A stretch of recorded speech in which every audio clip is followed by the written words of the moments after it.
여러분, 흔히들 부모와 자식 사이엔 비밀이 없어야 한다고들 말합니다. 하지만 그 믿음이 노년의 삶을 송두리째 뒤흔드는 비수가 되어 돌아온다면 어찌하시겠습니까? 오늘 들려드릴 이야기는 평생 일군 기와집과 논밭을 아들에게 내어주고 길바닥으로 내몰린 어느 과부의 시린 기록입니다. 조선 영조 시절 한 고을에 평생 손발이 부르트도록 일해 남부럽지 않은 가산을 일군 김씨 부인이 살았습니다. 일찍이 지아비를 여의고 홀로 남매를 키워낸 그녀는 늘 생각했습니다. 내가 기운 있을 때 자식놈 자리를 잡아줘야 나중에 나를 더 극진히 모시겠지. 부인은 어느 보름밤 아들과 딸을 안방으로 불러 모았습니다. 정성껏 준비한 술상 위에서 부인은 평생 품속에 갈무리해 두었던 곶간 열쇠를 아들에게 건넸습니다. 이제 이 집과 문전옥답은 다 내 것이다.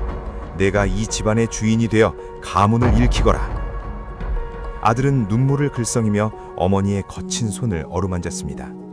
어머니, 걱정 마십시오. 이제 제가 어머니를 극진히 모실 테니 편히 계시기만 하세요. 옆에서 지켜보던 딸은 그저 조용히 고개를 숙인 채 아무 말이 없었습니다. 부인은 그날 밤 대들보를 바라보며 비로소 부모의 숙제를 다 끝냈다고 믿었습니다. 하지만 그것은 부인 인생에서 가장 뼈아픈 실수를 저지른 밤이 되고 말았습니다. 부인이 아들에게 곶간 열쇠를 넘겨준 그날 이후 집안의 공기는 서서히 뒤틀리기 시작했습니다. 예전엔 부인이 오늘 저녁은 국수를 삶자 하면 온 집안이 분주했는데 어느 날부터인가 아들은 부인의 말을 가로막았습니다.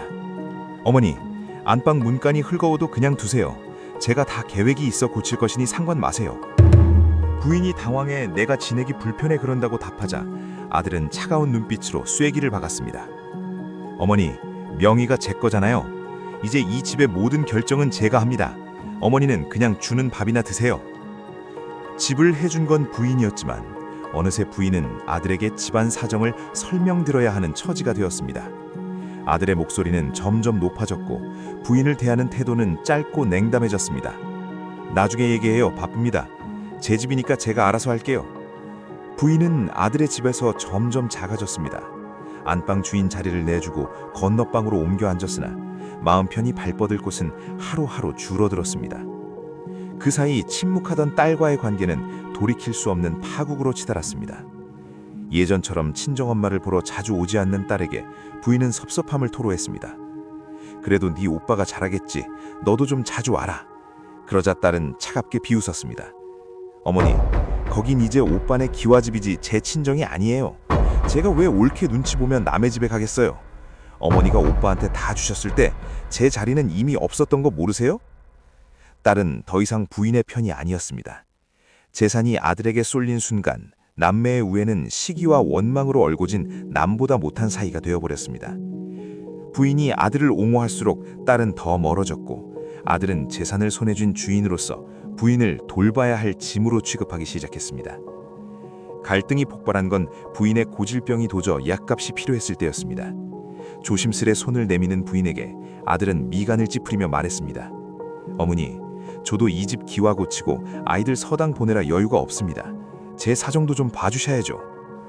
부인은 그제야 깨달았습니다. 자신은 아들에게 고마운 은인이 아니라 이미 가진 것을 다 내어주고 끝나버린 노인이었다는 사실이요. 아들은 더 이상 어머니의 손등을 어루만지던 그 자식이 아니었습니다. 집은 아들에게 있었지만 부인이 머물 자리는 그 넓은 기와집 어디에도 없었습니다.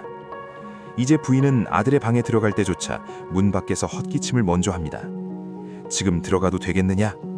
혹여나 아들 매위가 불편해할까봐 내 짐이었던 곳에 문고리를 잡기 전에 숨을 고릅니다. 아들은 여전히 그 집에 살고 있고 딸은 여전히 침묵하며 멀리 있습니다. 하지만 그 어디에도 예전의 어머니는 없었습니다. 밤마다 부인은 차가운 벽을 보며 생각합니다. 조금만 천천히 줄걸. 끝까지 내가 쥐고 있을걸. 사람들은 재산을 주었다고 생각하지만 사실 그 순간 자신이 서 있던 마지막 자리까지 함께 넘겨버린 것이었습니다. 가족이라는 이름의 울타리는 무너졌고 노년의 부인에겐 시린 새벽바람만 남았습니다.